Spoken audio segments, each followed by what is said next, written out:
Este é o CNN Money, o podcast que te ajuda a tomar as melhores decisões. Eu sou Thaís Herédia e vamos juntos pelas principais notícias de economia no Brasil e no mundo.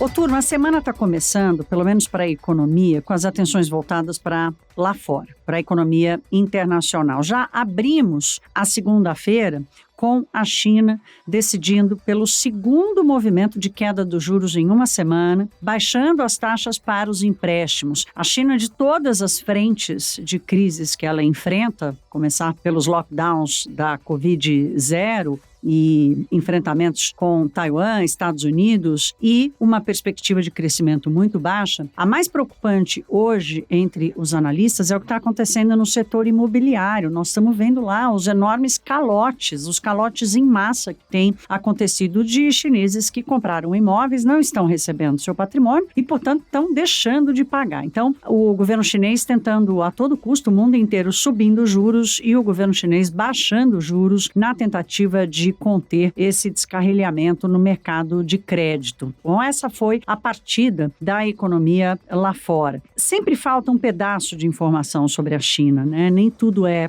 exatamente claro. A leitura ela é guiada na tentativa dos bancos internacionais de obter dados e também nas pílulas que o próprio governo vai soltando. Mas daquilo que é possível enxergar, fica claro o receio de um crescimento pífio neste ano. Em 2020, no ano da pandemia, a China cresceu menos de 3%. Foi o pior crescimento em 40 anos. Goldman Sachs, por exemplo, espera um crescimento de 3% agora para 2022, o que seria, de novo, um desastre para a economia chinesa, com repercussões no mundo inteiro. Olhando por lado de cá, do Ocidente, do planeta, né, no Ocidente, os mercados estão vivendo, gente, parece uma crise de identidade entre ser urso ou ser touro. Vocês vão se lembrar, há um mês, cerca de um mês e meio, mais ou menos, foi decretado o início do bear market nos Estados Unidos, né? Houve uma queda de mais de 20% do índice do S&P 500 e isso, então, determinou a entrada do bear market. De lá para cá, os dados, tanto de inflação quanto da própria atividade econômica, deram uma arrefecida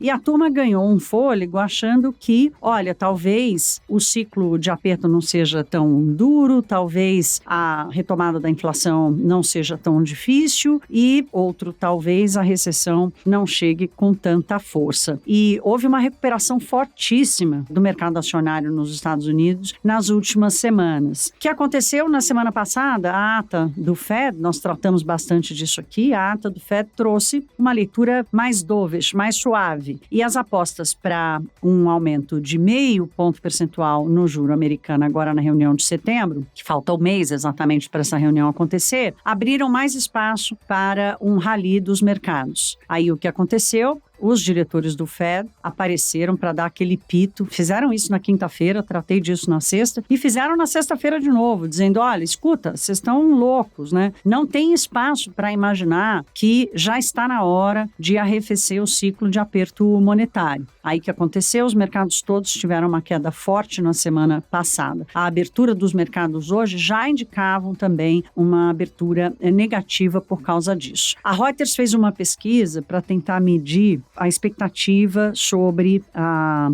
recessão nos Estados Unidos. E está muito claro que aumentou consideravelmente essa expectativa para que a economia americana viva, sim, um momento de recessão. A diferença é, ela vai ser profunda, ela vai ser rasa e por quanto tempo ela vai durar. 37 dos 48 economistas ouvidos pela Reuters dizem que os Estados Unidos vão entrar, sim, em recessão nos próximos 2 anos e que ela será rasa e curta. Então vamos lá. A maioria dos economistas esperando que entre sim numa recessão, mas vai ser aquela raspadinha, vai lá embaixo, passa por uma recessão e volta. 10 dos entrevistados pela Reuters esperam que ela seja rasa, mas que ela dure mais tempo, mais longa. Apenas um daqueles que foram ouvidos pela Reuters está bastante pessimista, prevendo uma queda profunda da economia e por mais tempo. Então, essa pesquisa da Reuters mostra que há uma divisão muito grande do mercado, né? 50% esperando uma recessão entre os próximos 1 e 2 anos. E isso acaba criando oportunidades ou não para a tomada de risco. Foi o que os investidores tentaram fazer, por exemplo, na semana passada. A mesma coisa, a mesma divisão está acontecendo quando a gente olha para as apostas da taxa de juros, porque a grande dúvida são duas grandes dúvidas, né? Essa é a primeira, que nós acabamos de tratar, se vai entrar em recessão e qual vai ser a intensidade. E a segunda dúvida é quanto o Fed ainda vai precisar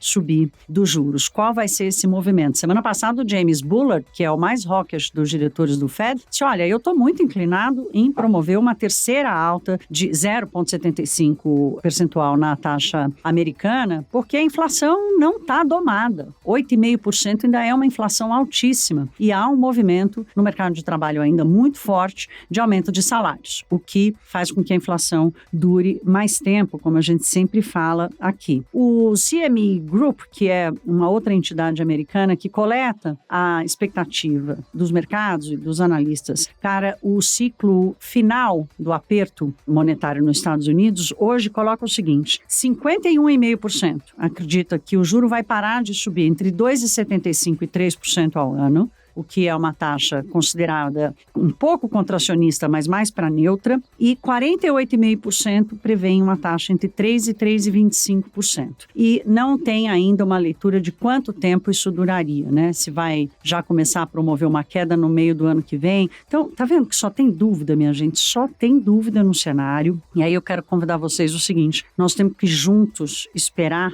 até a próxima sexta-feira, que é quando acontece o encontro de Jackson Hole. É uma cidadezinha pequenininha no estado de Wyoming, no centro dos Estados Unidos, onde acontece há décadas um encontro de banqueiros centrais e é de lá que faz o discurso mais importante do ano o presidente do Banco Central dos Estados Unidos. Geralmente, fora de crise, o discurso é um discurso de leitura mais de médio e longo prazo, né? O que o Jeremy Powell vai precisar fazer é apagar o incêndio de agora, né? Ou dar água com açúcar, ou então dar logo um choque de realidade na turma sobre exatamente como o Banco Central está se comportando, porque há sim um ruído na comunicação e é isso que tem feito os mercados variarem aí entre o bear market e o bull market. Eu até brinquei hoje no Money mais cedo, dizendo que o mercado terminou semana passada com muito mais pelo e garra do que com chifre, depois do rally dos mercados.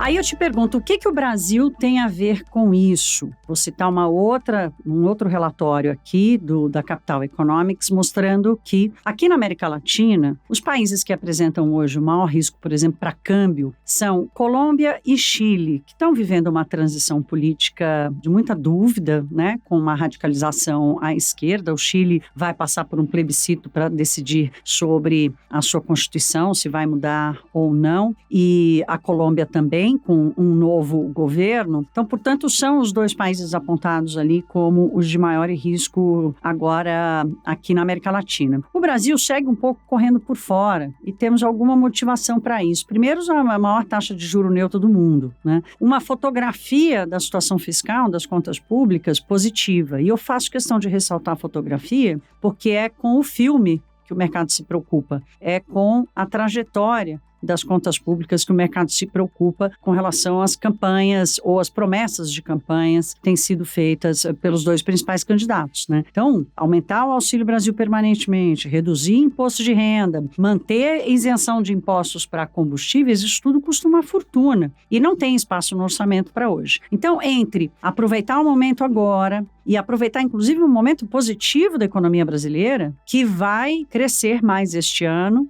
e como se posicionar para o ano que vem. Quem me ajudou a fazer essa leitura sobre o que está acontecendo agora e o que pode acontecer a partir do que acontecer na economia internacional, de como isso vai refletir no Brasil e dos nossos próprios problemas, é o Sérgio Vale, que participou do Money comigo e já comecei perguntando sobre o crescimento desse ano, se vai ser um voo de galinha ou alguma coisa mais sustentável. É um voo raso, de fato, né? A gente está falando de um crescimento esse ano que pode chegar a 2%, que é bom, é melhor do que a gente estava esperando no começo desse ano, mas ainda um crescimento muito aquém do que a gente conseguiria crescer na economia brasileira e desejaria crescer, né? E o pior, como você lembrou, como a gente já está falando aqui há algum tempo no Money, né?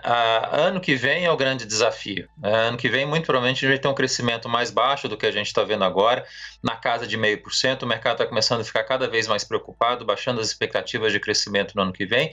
E, basicamente, os dois grandes motivos para isso é a preocupação externa, com essa recessão americana possível vindo pela frente. Eu acho inescapável a gente falar de recessão nos Estados Unidos com o tamanho de inflação que a gente tem agora, uma inflação que está sendo muito piorada nesse momento por conta de serviços, né? É um pouco a dinâmica que a gente está vendo acontecer no Brasil também. Sai inflação de bens, sai inflação de energia, começa a entrar inflação de serviços com mais peso. Isso está acontecendo na Europa, está acontecendo nos Estados Unidos, está acontecendo no Brasil também. Inflação de serviços é mais difícil para o Banco Central lidar e vai colocar aí riscos à frente. E a gente não pode esquecer, não tem isso no Brasil, mas tem nos Estados Unidos e na Europa, que é o inverno, né, que coloca preço de energia de novo sob risco no final do ano e coloca pressão na inflação. Então, o cenário americano, muito difícil a gente não ver uma desaceleração acontecer. Eu acho que ela vai ser rasa também, não vai ser tão profunda, mas é inevitável que a gente veja isso acontecer. Recessão lá fora pega a gente em cheio, especialmente um governo início. É bastante difícil isso para quem está começando, pegar uma desaceleração forte na economia americana e europeia e talvez chinesa, né? A China entrando em dificuldade de novo também nesse segundo semestre. E aí, voltando aqui para a nossa casa, né, Thaís, o cenário de crescimento por conta disso e por conta da nossa taxa de juros muito elevada que a gente tem agora, que vai ficar com a gente durante quase um ano, difícil ver crescimento forte no ano que vem. Então, a gente sai de um crescimento de 2%, vai para um crescimento que é bem mais baixo do que isso ano que vem, em torno de 0,5%.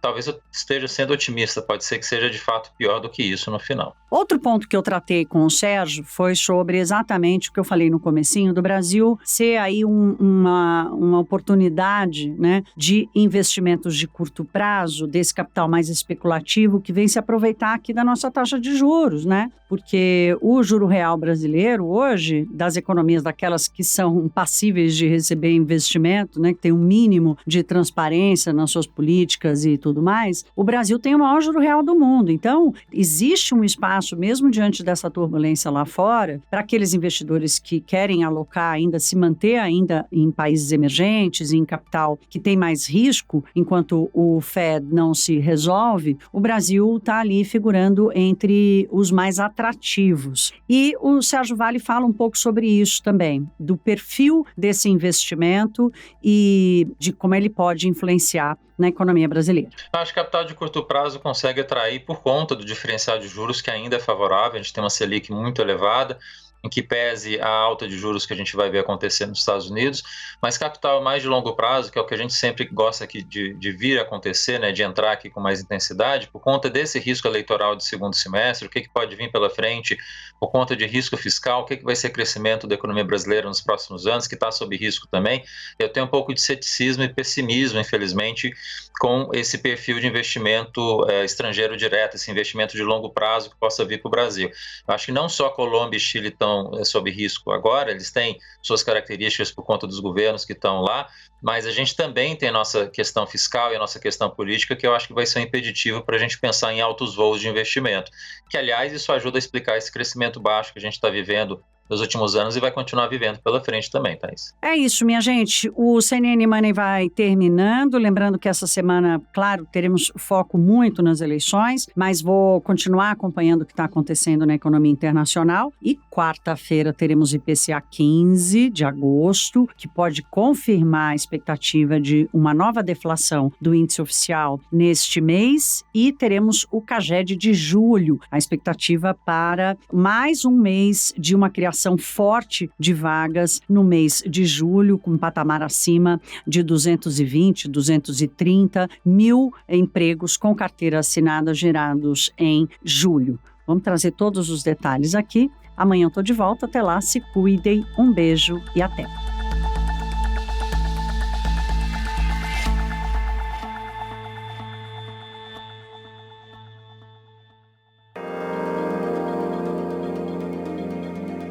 Com a apresentação, pauta e coordenação editorial de Thaís Herédia, este podcast é produzido pela CNN Brasil com edição da Maremoto. Produção Larissa Coelho e Fabrício Julião. Edição e sonorização Felipe Gomes. Coordenação técnica Paula Weinberg e Felipe Gomes. Coordenação de produto Verônica Schneider.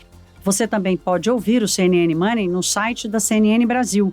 E aproveite para conhecer os nossos outros programas em áudio. Acesse cnnbrasil.com.br/podcasts.